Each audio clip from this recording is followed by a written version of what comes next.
Sudah kangen saya sama tempat ini. Karena dulu saya beribadah di sini sebelum COVID. Selalu duduknya di yang ditutup itu di sebelah sana. Pangling juga panggungnya makin lebar. Dan saya berterima kasih diberi kesempatan untuk berbagi firman. Saudara, akhir-akhir ini kalau kita lihat apapun, kita lihat media, kita lihat apa, masalah kayaknya bertubi-tubi. Negara seperti begini, siapa di sini yang nggak punya masalah? Angkat tangan. Siapa di sini yang punya masalah? Saudara, dunia makin hari makin menakutkan. Kalau kita lihat dari pikiran dunia. Saya kadang-kadang banyak di WA group bicara politik, saya udah gak mau baca. Karena kadang-kadang apa yang kita baca itu disampaikan sesuai dengan keinginan dari pembawa berita itu untuk kepentingan mereka. Coba, ya kan? Kita bicara politik. Paslon 1, paslon 2, paslon 3 ada aja. Paslon 1 begini, paslon 2 begini, paslon 3 begini. Kita berbicara survei. Ada survei A ini yang menang, survei B ini yang menang, survei C ini yang menang. Ya. Yang tadinya 5 tahun yang lalu jadi musuh, sekarang jadi kawan. Semua serba kalau kita lihat dari kacamata manusia menakutkan. Memang Alkitab mengatakan hal yang demikian. Di akhir zaman ini masalah jadi kacau. Anda lihat Timur Tengah. Kebetulan saya sangat tahu tentang Israel. Ya. Perang antara Israel dengan Hamas. Saya nggak katakan Palestina, saya katakan Hamas. Kenapa saya katakan Hamas? Palestina sendiri menyatakan bahwa penyerangan Oktober tanggal 7 itu adalah bukan polisi dari Palestina, tapi polisi dari Hamas. Anda lihat ya, berapa banyak dari media yang mengabarkan sesuatu yang berimbang. No. Ya. Padahal betul ya, ada hal-hal yang salah dari pihak Israel, betul ada hal yang salah dari pihak Hamas, tapi semua pemberitaan hanya keinginan daripada orang yang memberitakan. Saudara, hari-hari ini kita perlu punya wisdom. Hari-hari ini kita perlu dekat dengan Tuhan. Karena apa? Apapun yang terjadi di dalam hidup kita, 99% itu adalah yang bisa kita lihat. Dan yang kita bisa lihat itu tidak mencerminkan the actual situation. 0,1% yang tidak terlihat. Contoh, kita mau bicara persepsi. Kita tahu persepsi kita dibentuk oleh apa yang kita dengar. Apa yang kita dengar, apa yang kita lihat. Apa yang kita dengar dengan apa yang kita lihat adalah dunia. Apa yang harus kita dengar dan apa yang harus kita lihat, itu adalah spiritual. Itu yang kita tidak bisa menangkap. Kita buka firman-Nya. Ya. Saya sangat diberkati waktu saya membaca ini. Markus 4 ayat 35 sampai ayat 40. Tentang badai yang ada saat Yesus mengajak murid-muridnya naik ke perahu. Kita bahas satu persatu. Ya. Ini cerita di mana Yesus habis khotbah, begitu banyak orang, lalu Yesus mengajak murid-muridnya naik ke perahu menuju ke seberang. Diceritakan di dalam Alkitab banyak orang yang mengikutinya. Ya, kita lihat ayat 35.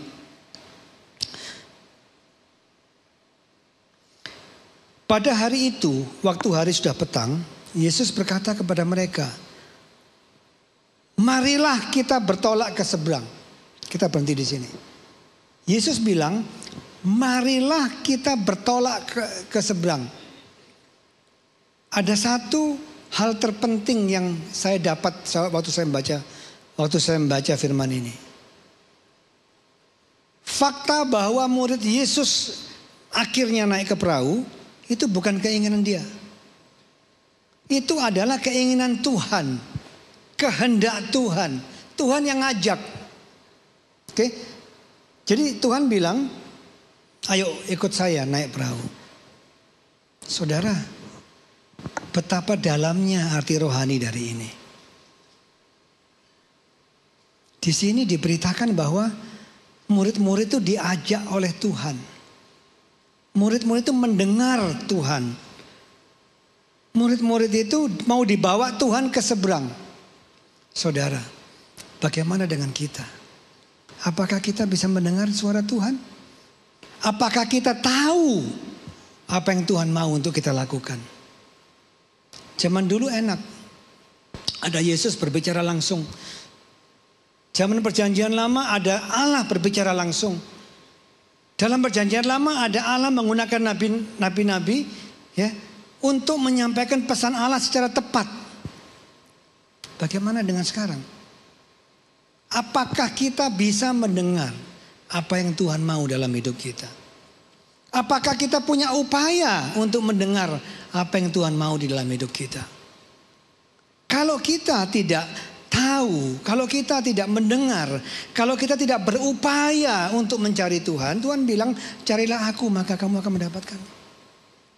Bagaimana kita tahu bahwa kita sudah berada dalam jalan yang Tuhan kehendaki?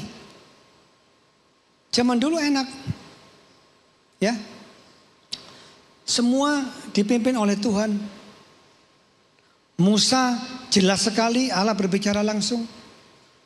Nabi Nuh, Gideon, ceritanya banyak sekali di mana hamba-hamba Tuhan itu berbicara langsung oleh Tuhan. Jadi tahu persis, audible, bisa didengar secara real. Abraham, kalau saat ini Tuhan masih menyatakan secara audible, simple saudara, kita percaya Tuhan. Abraham dengar, korbankan anakmu. Yes Lord. Ya, Alkitab mencatat pada saat itu Abraham waktu menuruti perintah Tuhan, dia tidak menyangka bahwa Tuhan akan menggantikan korbannya. Tapi Alkitab mencatat bahwa Abraham melaksanakan itu karena dia tahu, kalau toh saya mengorbankan, Tuhan mampu untuk membangkitkan. Amin. Tapi itu lebih mudah karena Tuhan berbicara langsung. Hari-hari ini seberapa banyak komunikasi kita dengan Tuhan. Ingat, mendengar bukan one way. One way is very simple. Kita punya masalah, berlutut, Tuhan, selesaikan masalahku. Kita berlutut bilang, Tuhan, kenapa masalah ini nggak selesai? Kita perintahkan Tuhan untuk memenuhi apa yang kita mau. Seberapa banyak kita baca Alkitab? Seberapa banyak kita merenungkan siang dan malam kata-kata Tuhan, firman Tuhan. Seberapa banyak kita bermeditasi, Tuhan mau apa dengan hidup saya? Kalau kita tidak berkomunikasi tidak sekedar berdoa. Berdoa kita ini, saya nggak menghakimi saudara. Seringkali kita lupa kita menempatkan Tuhan sebagai pesuruh kita. Tuhan kenapa nggak begini? Tuhan kenapa nggak begini? No. Di sini menyatakan bahwa dia mendengar perintah Tuhan. Dan ayat berikutnya, mereka naik ke atas perahu, dia taat. Dia taat. Kesatu, mendengar suara Tuhan, mengerti perintah Tuhan. Kedua, taat menjalankan perintah Tuhan. Saya akhir-akhir ini banyak mendengar khotbah dari hamba Tuhan yang sangat dipakai Tuhan, yang sudah bayar harga, ya, yang murtad kalau orang seberang bilang, dari agamanya masuk ke Kristen, mau dibunuh jadi pembantu. Dan kebetulan saya sangat tertarik dengan kehidupan beliau, dan beliau luar biasa Tuhan, saudara. Dia bisa dengar persis, dan saat Tuhan bilang korbankan ini, berikan ini, padahal itu satu-satunya yang dia punya. Dia bilang, Tuhan, kalau ini dari Tuhan saya lakukan. Dan amazingly, mujizat selalu terjadi seperti Abraham. Saudara, seberapa banyak kita mengerti Tuhan sih? Kita, ya, saya katakan kita. Saya tidak ingin saya berdiri di atas mimbar ini saya merasa lebih baik dari saudara. Siapapun berdiri di mimbar ini, izinkan saya mengatakan, evangelis, pendeta, siapapun juga belum tentu di mata Tuhan lebih baik dari Anda semua. Karena Tuhan tidak melihat rupa, Tuhan melihat hati. Siapa yang tahu hati? Seseorang boleh berdiri di atas mimbar ini, tapi siapa yang tahu hatinya? Siapa yang tahu hati setiap orang yang kelihatan bagus? Daud jauh popularitasnya, pawakannya secara fisik dibandingkan semua saudaranya. Apa kata Samuel? Bukan mereka semua. Saat Daud masuk dibilang inilah yang dipilih Tuhan. Karena Allah tidak melihat rupa, dia melihat hati. Saudara, kita lanjutkan.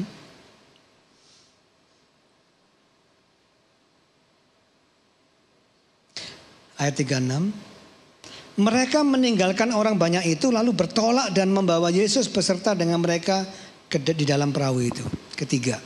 Tadi pertama, mereka ikut apa yang diperintahkan oleh Tuhan. Mereka tahu apa yang Tuhan kehendaki. Kedua, mereka ikut taat apa yang Tuhan mau dalam hidup mereka. Ketiga, Yesus ikut di dalam perahu. Artinya, Yesus ada bersama dengan mereka. Saudara, sudahkah kita yakin bahwa Yesus ada di dalam hati kita? Sudahkah kita yakin bahwa Yesus selalu at any time is with me? Sudahkah kita siapkan hati kita sebagai persembahan yang hidup, yang tidak bercela? Tuhan bilang, kamu harus kudus sebab aku kudus. Tanpa itu tidak ada tempat yang layak bagi Yesus di dalam hati kita. Ayat ini mengatakan Yesus ada di dalam perahu mereka. Jadi Yesus bersama-sama dengan mereka. Tuhan Allah segala Allah, King of Kings, Allah yang menciptakan segala sesuatu ada bersama dengan mereka. Artinya mereka layak untuk bersama dengan Tuhan. Poin 3. Apakah kita sudah layak untuk meminta Tuhan datang dalam hidup kita? Sudahkah kita mempersembahkan tubuh kita sebagai bait yang kudus? Ini pertanyaan yang harus kita jawab. Kalau tidak, jangan berharap kita ada penyertaan Tuhan di dalam hati kita. Ya, kita lanjutkan. Di perahu itu, Yesus ikut di dalam perahu itu. Di mana Yesus telah duduk. Jadi Tuhan duduk bersama-sama dengan para murid dan banyak sekali orang perahu lain yang mengikuti. Jadi mereka tidak sendiri. Oke? Kenapa orang-orang itu bisa ikut? Itulah penginjilan, poin keempat. Seringkali orang melakukan penginjilan memaksa orang. Seringkali orang melakukan penginjilan ya hanya dengan kata-kata. Di sini kita melihat para rasul itu yang begitu taat kepada Tuhan, ikut dengan Tuhan, mereka semua pada ikut. Perahu-perahu lain pada mengikuti. Inilah aspek penting dari kehidupan kita. It's not what we think, it's not what we say, but it's what we do. Saudara,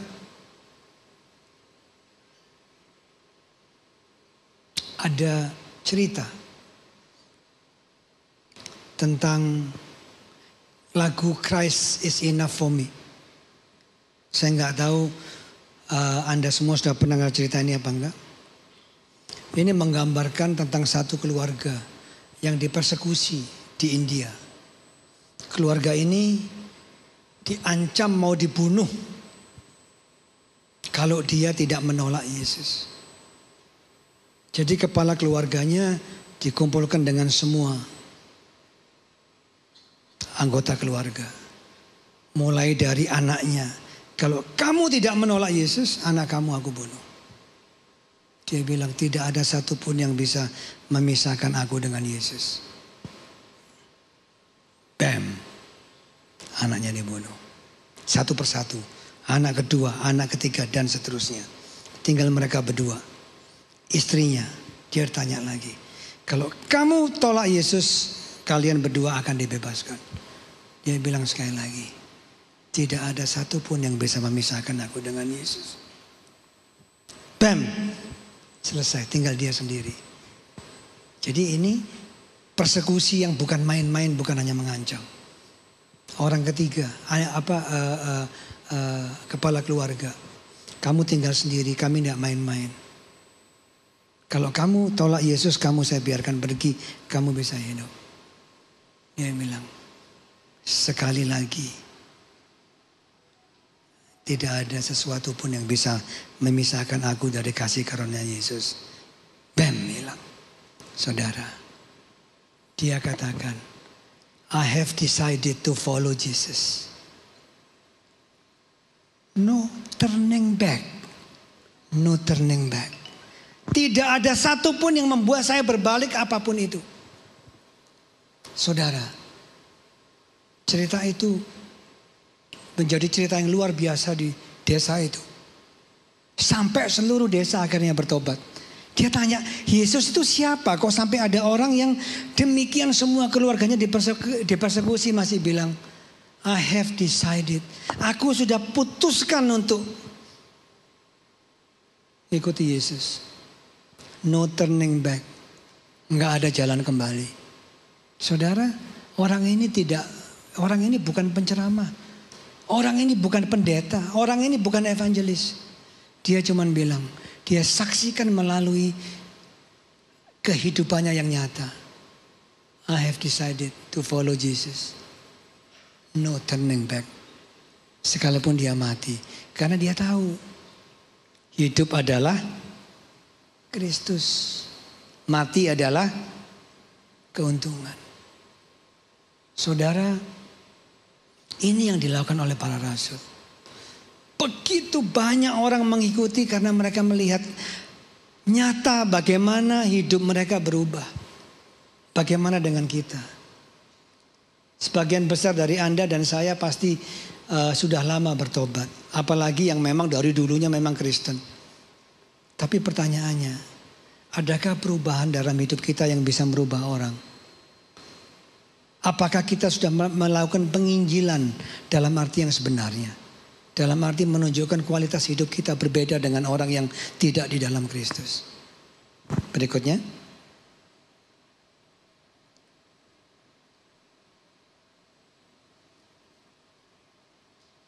Lalu mengamuklah taufan yang sangat dahsyat. Wah, dari tenang, tahu-tahu ada ombak angin yang luar biasa dahsyat. Dan ombak menyembur masuk ke dalam perahu. Sehingga perahu itu mulai penuh dengan air. Wow. Ini bukan kapal Titanic. Bukan kapal pesiar yang ada 15 tingkat semua tenang. Perahu. Saudara, perahu. Oke. Air sampai semua masuk. Artinya badai ini sangat dahsyat. Pertanyaan saya untuk kita renungkan. Loh, para rasul ini diajak Yesus ikut. Para rasul ini taat. Ya, taat. Para rasul ini sudah menunjukkan kualitas hidup yang luar biasa karena semua orang mengikuti mereka dan Yesus. Kok masih ada badai? Saudara, jangan mengartikan Alkitab sepotong-potong. Hamba Tuhan yang saya ceritakan tadi itu bersaksi. Justru hidup saya sangat susah waktu saya memutuskan untuk mengikuti Yesus. Berasal dari keluarga yang sangat mampu, dihormati di kotanya. Meninggalkan semua kemapanan, ikut Kristus. Ayahnya bilang, saya mau lihat, jangan bawa ijazah. Saya mau lihat. Kristus, Yesus kamu bisa kasih kamu makan apa? Dia terlunta-lunta jadi pembantu. Ikut dalam sepupunya yang ikut kos. Beresin rumah, cuci dan lain-lain hanya untuk supaya bisa makan. Dan tinggal. Jadi pertanyaannya, mungkin saat kita ada badai kita tanya, Tuhan saya kan udah puasa, sudah doa, sudah perpuluhan, sudah ke gereja terus. Kok masih ada badai? Baca ini. Siapa kita dibanding murid-murid Yesus yang sedemikian luar biasa di dalam hidupnya?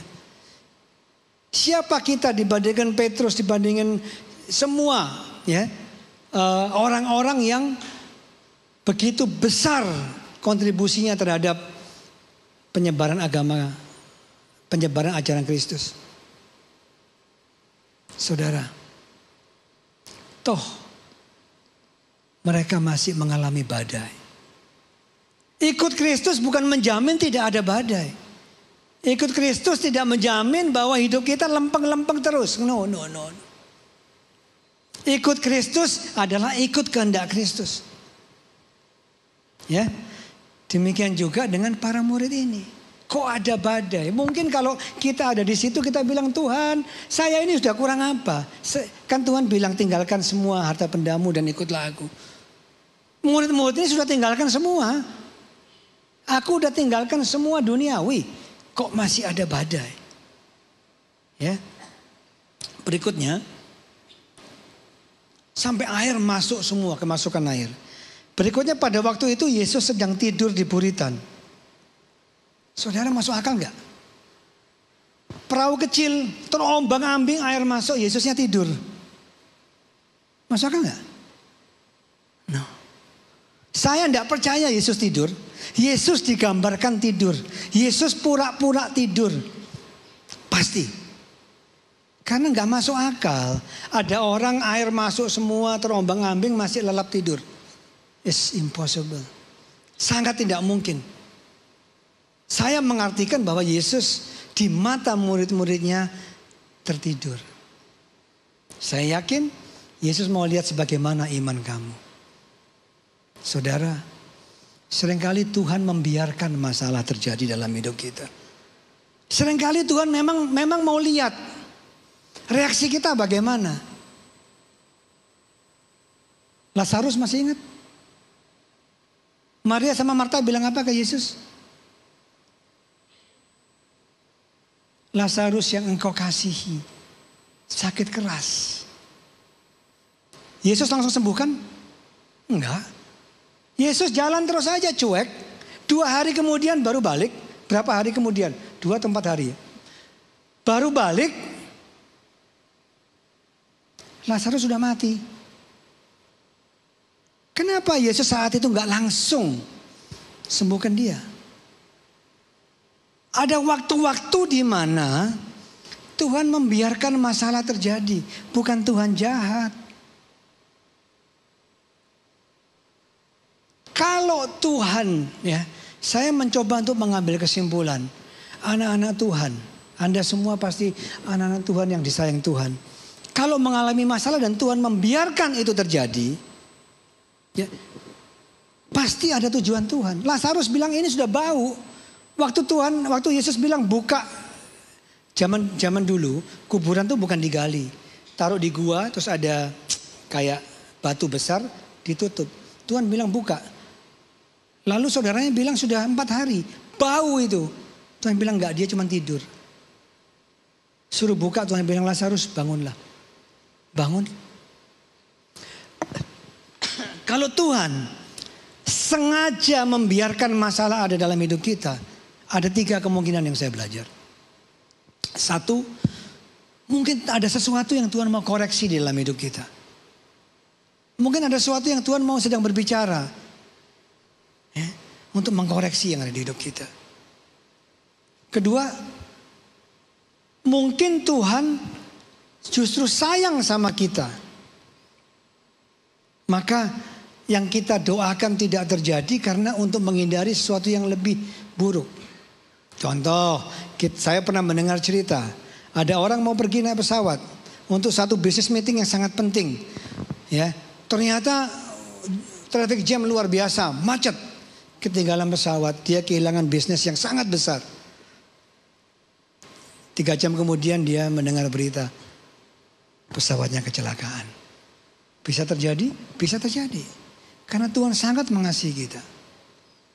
Oke. Ketiga, seringkali Tuhan membiarkan masalah itu terjadi agar kuasanya nyata melalui kelemahan kita. Agar boleh menjadi satu kesaksian bahwa di mana kita tidak berdaya, tangan Tuhan menolong dengan kuasa yang luar biasa. Saudara, demikian juga dengan rasul, dengan para murid Yesus ini. Mereka ketakutan. Mereka kehilangan iman.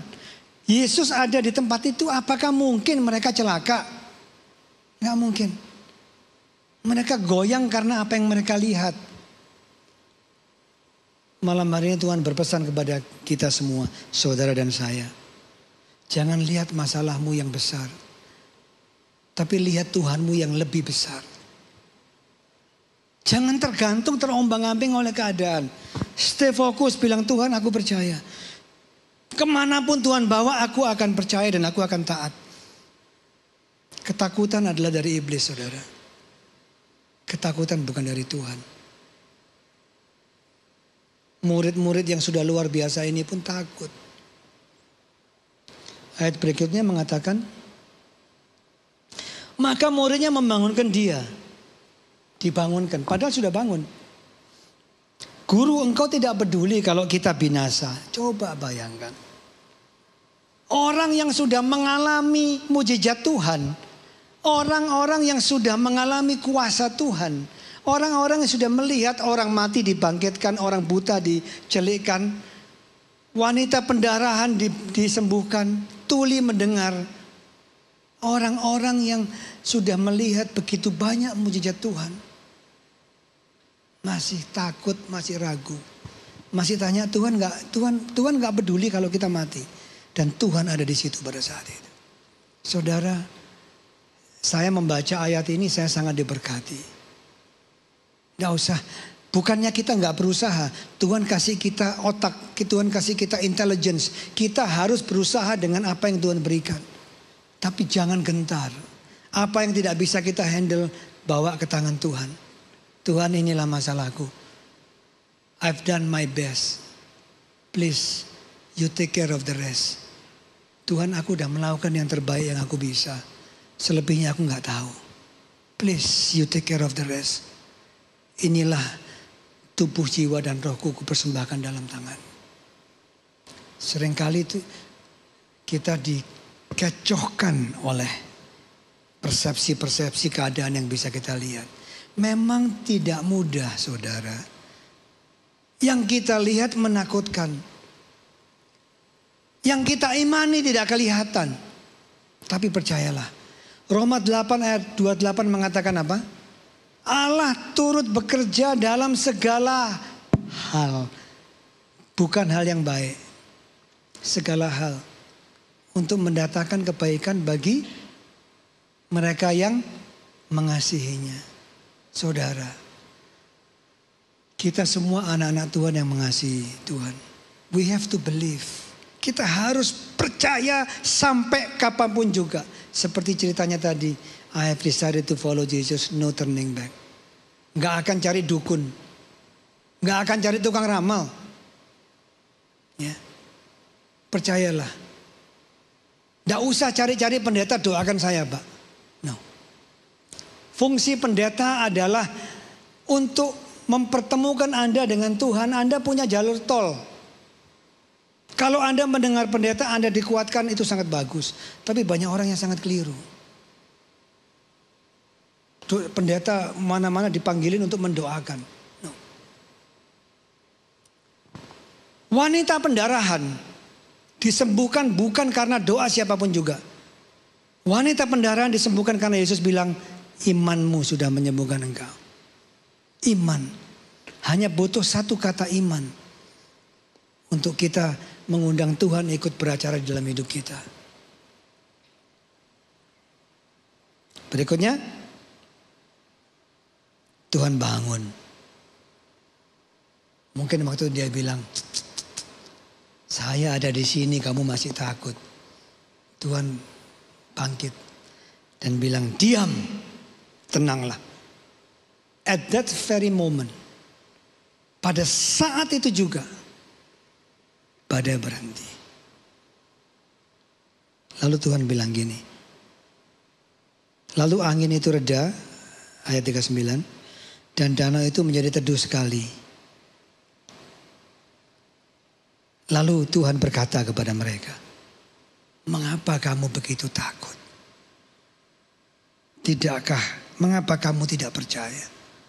Tuhan bilang, saya ini yang menciptakan badai. Saya ini yang menciptakan masalah kamu. Saya yang membiarkan dengan sengaja masalah kamu tetap ada pada kamu. Kok kamu takut? Dia bilang, hang on with your faith. Bertahan dalam imanmu. Tapi keadaan makin buruk Tuhan. Pakai segala akal yang aku berikan. Selebihnya serahkan ke dalam tanganku. Satu hari hamba Tuhan ini, saya udah minta izin untuk menceritakan pengalaman beliau. Kami menyelenggarakan satu prophetic night di satu hotel. Kebetulan kami mengundang waktu itu pendiri pelayanan nubuatan prophetic ministry, Pastor Bill Heyman, sudah tua orangnya. Lalu ada dari Jepang Ron Sauka, lalu ada beberapa pastor Amos, McLendon dan lain-lain. Yang diundang itu kalangan pengusaha. Hamba Tuhan ini tadinya nggak didengar, dia cuma penyanyi, singer, ya. Para pemusik WL, ya, jangan pernah berkecil hati. Yang saya saksikan ini dia penyanyi di dalam acara tersebut. Waktu break, mereka didoakan. Line yang paling rapi, yang paling panjang, lainnya Bill Heyman, lalu Ron Sauka, lalu Mark McLendon, lalu yang Amos, ada 4 orang. Yang Amos ini, Amos Jayaratnam, pendeta India dari Singapura, kosong, sepi. Mereka ini sudah setengah frustrasi, suami istri. Suaminya main musik, istrinya penyanyi, singer. Dia bilang ke suaminya, waktu itu mereka sudah memutuskan untuk meninggalkan Jakarta selamanya, karena di sini nggak ada pelayanan dan mereka nggak bisa makan. Lalu dia bilang ke suaminya, lalu dia antri di tempat Bill Heyman. Ternyata sama panitia diusir-usir. Nggak tahu, salah satu panitianya pendeta Daniel nih. Jangan-jangan dia yang ngusir-usir. Salah satu panitianya pendeta Daniel. Bukan diusir, tapi diutamakan yang tamu gitu loh. Nah dia kan bingung. Dia minta didoakan yang made in Amerika katanya. Made in Amerika nggak dapat, sudah dekat suruh mundur lagi, udah dekat disuruh mundur lagi. Akhirnya dia bilang, udahlah pulang yuk. Udahlah kita doa sendiri aja gitu. Lalu suaminya bilang, ya udahlah nggak dapat Amerika, yang India Singapura juga nggak apa-apa lah katanya. Karena kosong. Datanglah dia ke sana, tapi sebelumnya Pak Amos juga panjang, capek dia lagi duduk, udah agak berumur juga. Lalu Pak Amos bilang begini sama dia, saya capek, nggak usah nubuatannya, saya doa aja ya. Coba lihat. Begitu Pak Amos sambil duduk berdoa, tapi begitu dia tumpang tangan, Pak Amos langsung berdiri.